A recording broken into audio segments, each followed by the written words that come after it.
Bu, kami mohon maaf untuk memberitahukan ini pada Anda, tapi menurut informasi kami, Bella Hiddleston dilaporkan meninggal dunia 2 bulan lalu setelah menghilang di hutan, kata sekretaris itu. Apa?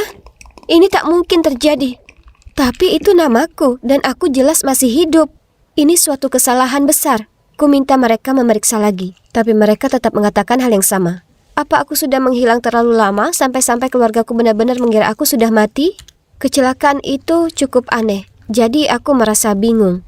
Maksudku, memangnya apa yang kulakukan jauh-jauh di hutan Kamboja? Aku berusaha keras mengingat, tapi aku tak bisa ingat apapun. Untung, beberapa penduduk desa setempat menemukanku di lubang jebakan dan membantuku pulih. Kalau tidak, aku pasti mati. Aku lalu minta tolong orang di kedutaan untuk menelpon suamiku dan adikku. Jelas sudah terjadi kesalahpahaman besar, dan aku ingin perbaiki ini segera. Ya Tuhan, penantian itu membunuhku. Sekretaris sudah mencoba, tapi dia bilang, "Maaf Bu, kami tak bisa hubungi nomor-nomor tersebut." Ini tak bisa dipercaya. Aku terjebak di luar negeri, tanpa identitas, tak ada kontak dengan kerabat, dan aku sudah dilaporkan meninggal. Tapi segera, aku tersadar kalau aku bisa pinjam ponsel seseorang untuk menghubungi kenalanku lewat sosial media. Jadi segera setelah sekretaris meminjamiku ponselnya, aku langsung ke profil suamiku. Tapi aku sangat kaget, sampai hampir kujatuhkan ponselnya saat kulihat postingan terbarunya. Dia baru mengumumkan kalau pemakamanku akan diadakan minggu depan. Ya Tuhan, apa yang terjadi? Bagaimana mungkin ini nyata? Aku terus memeriksa profilnya dan melihat adikku posting foto selfie lama bersamanya mengatakan, "Roni, aku tahu ini saat yang berat, tapi aku selalu ada di sini untukmu. Kita akan hadapi ini bersama." Tunggu dulu. Apa maksudnya? Pertama-tama aku ini tak benar-benar mati. Halo? Selain itu, aku tahu adikku dulu punya perasaan ke Roni. Apa dia mengira dia bisa bersamanya sekarang setelah dianggapnya aku sudah mati? Dasar pengkhianat. Kami dulu sangat dekat. Tentunya dia tak akan perlakukan aku seperti ini. Aku harus pulang dan selesaikan masalah ini sampai tuntas. Aku minta bantuan kedutaan untuk menerbangkan aku pulang, tanpa memberitahu keluargaku sebelumnya. Aku ingin memberi mereka kejutan. Percaya atau tidak, hari di mana aku semestinya tiba di rumah adalah hari pemakamanku. Sungguh kebetulan, bukan? Aku langsung menuju tempat pemakaman dengan menyamar tentu saja. Ku pakai topi dan kacamata hitam besar untuk sembunyikan wajahku dan duduk jauh di belakang jadi tak akan ada yang perhatikan aku. Ada begitu banyak orang di sana. Keluargaku, teman-temanku, dan bahkan para mitra bisnisku. Sungguh aneh. Kemudian kulihat Roni. Dia tampak letih. Aku ingin langsung lari ke arahnya dan berteriak, "Aku masih hidup, kau bisa bahagia lagi." Tapi kemudian adikku Kylie muncul dan meraih lengannya dan berbisik sesuatu ke telinganya. Dan aku terpaku. Mereka kelihatan dekat, terlalu dekat untuk sekedar kenyamanan. Lalu kemudian kuperhatikan orang-orang di sekitarku berbisik, "Au, tak seburuk itu. Dia akan dapatkan uang yang banyak dari perusahaan asuransi atas kematian Bella." Lalu wanita lainnya berkata, "Tak hanya itu, tapi istri yang lebih cantik dan muda kalau dilihat-lihat." Aku ingin muntah. Roni dan Kylie sekarang saling berpelukan. Semua ini membuatku merasa seolah keberadaanku tak berarti. Tak seorang pun di sini peduli tentangku. Aku tak tahan melihat adik dan suamiku lebih lama lagi. Aku berlari ke jalan dan terus berjalan sampai aku tak sanggup lagi. Kemudian kutemukan sebuah motel untuk menetap. Keesokan paginya, aku menyelinap pulang setelah suamiku berangkat kerja. Aku perlu mengambil beberapa barangku dan sejumlah uang. Rasanya aneh ada di rumah. Semuanya terlihat sama. Tapi kuperhatikan tak ada lagi barangku yang berserakan. Kemudian aku melihatnya. Satu kotak besar di pojokan. Aku lari untuk membukanya, dan di dalamnya ada semua barangku. Aku gemetaran saat kuambil foto perkawinan yang biasanya ada di meja samping tempat tidur kami. Maksudku, aku baru saja dikubur, dan Roni sudah mengemasiku dalam kotak. Seakan dia sudah tak sabar untuk menendangku keluar dari kehidupannya. Sakit. Aku ingin keluar dari sana. Jadi cepat saja aku menuju kamar tidur kami mengambil uang tunai dan pakaian. Itulah saat kutemukan rahasia mengejutkan yang membuatku terjatuh ke lantai. Saat ku keluarkan pakaianku dari lemari, secari kertas aneh terjatuh. Dan coba tebak, kalimat pertama yang menarik perhatianku yaitu rencana kematian Bella. Sketsa itu menunjukkan jalan setapak ke air terjun dan bukti rekayasa di sana-sini. Ya Tuhan, ini rupanya. Aku tahu air terjun itu. Itu cukup dekat dengan tempatku kecelakaan. Jadi, apakah Roni yang sudah merencanakan ini? Apa pikirannya sakit? Apa yang sudah kulakukan padanya sampai pantas menerima ini? Aku harus keluar dari sana untuk menjernihkan pikiran, tapi ada sesuatu yang menarik perhatianku di kios koran. Itu Kylie, ada di halaman depan koran di sebuah artikel tentang bagaimana dia akan jalankan perusahaan menggantikan kakek kami. Terdapat foto Kylie dan Roni saat peresmian, dan lihat betapa bahagianya mereka. Mereka sama sekali tak terlihat sedih dengan kematianku. Ingin kurobek koran itu. Tapi, tunggu. Kenapa kakek serahkan posisinya? Kakek tak pernah menyebut soal itu. Beliau cinta pekerjaannya. Ini kedengarannya tak benar. Jadi cepat-cepat aku naik taksi menuju kediamannya untuk cari tahu apa yang terjadi. Sesampainya di sana, aku sangat terkejut. Hatiku hancur melihatnya dipasangkan alat medis. Ternyata setelah dengar berita kematianku, beliau mendapat serangan jantung. Saat melihatku berdiri di pintu, beliau sangat terkejut sampai hampir terjatuh dari ranjangnya. Kami berpelukan dan menangis. Lalu kukatakan padanya semuanya adalah kesalahan besar.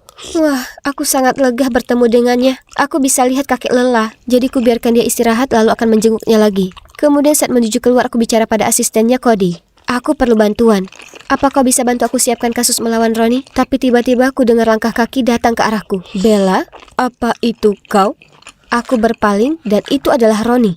Aku bahkan tak sempat berpikir jernih saat dia bergegas masuk dan memelukku erat. Ku bisa rasakan air mata menetes di pipinya dan dia terlihat sungguh terkejut melihatku. Tapi aku merasa jijik. Aku mendorongnya menjauh dan berkata, "Pergilah dariku." Tapi seolah dia tak mendengarku. Dia hanya berkata, "Ini merupakan bulan-bulan paling buruk dalam hidupku. Aku hampir tak bisa tidur atau makan. Aku tak percaya kau benar-benar masih hidup."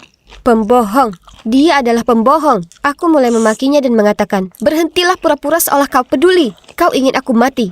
Tunggu saja sampai ini terkuak. Kau akan hidup di balik jeruji besi seumur hidupmu." Kemudian ku keluarkan sketsa dari dalam tasku dan melemparkan ke arahnya. Ronnie bersumpah dia tak pernah lihat itu sebelumnya. Tapi aku tak percaya. Jika bukan miliknya, kenapa dia berusaha bilang kalau itu milikku atau semacamnya? Hah, lucu sekali. Tiba-tiba Cody menyela perdebatan kami dan berkata, "Tolong tenanglah.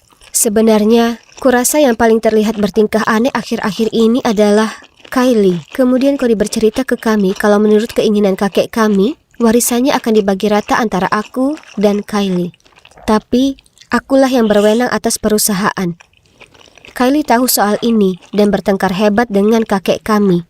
Dan tak lama setelah kecelakaanku, kesehatan kakek menurun. Bukannya membiarkan kakek berduka atas kematianku, Kylie malah memaksanya menyerahkan usaha jadi atas namanya, supaya dia bisa mengurus semuanya. Kemudian Ronnie berkata, "Bella, Kylie yang merencanakan perjalanan kita, lalu kau tiba-tiba menghilang. Aku mencarimu di Kamboja berminggu-minggu, tapi Kylie membujukku agar pulang karena kakekmu juga sakit keras." Kemudian polisi membatalkan kasusnya, dan Kylie terus menyuruhku mendaftarkan surat kematianmu. Aku tak seharusnya dengarkan dia, aku menyesal. Berhenti menyalahkan orang lain atas masalahmu. Aku menghardik Ronnie, tapi dalam hati, aku merasa sesak. Kenapa saudaraku lakukan ini? Kemudian aku mendengar suara Kylie, dan untuk buktikan semuanya, Ronnie menyuruhku dan Cody untuk bersembunyi. Kemudian Ronnie mendatanginya dan berkata, "Kylie, tentang kematian Bella." Sebelum Ronnie bisa selesaikan kalimatnya, dia tersenyum lebar padanya dan letakkan lengan di bahunya.